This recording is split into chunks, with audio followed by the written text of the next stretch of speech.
সিনেমায় কাকেই বেশি ভালো লাগিল?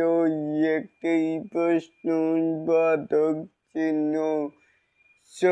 বন্ধুরা রয়েছি এলিন আপনাদের সাথে। তাহলে আসুন আমাদের মূল টপিকে। এখানে শাকিব খানের সাথে নতুন সিনেমায় কাকেই বেশি ভালো লাগিল? ইদিকা পাল নাকি জ্যোতির্ময় কুণ্ডু? একটু বলেন না, আপনারাই বলবেন না নিচে থাকা কমেন্ট বক্সে।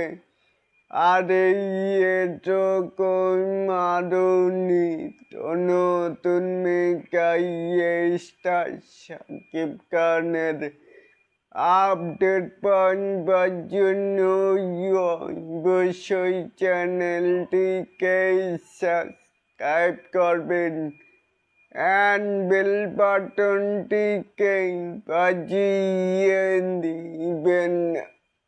আল্লাহ হাফেজ।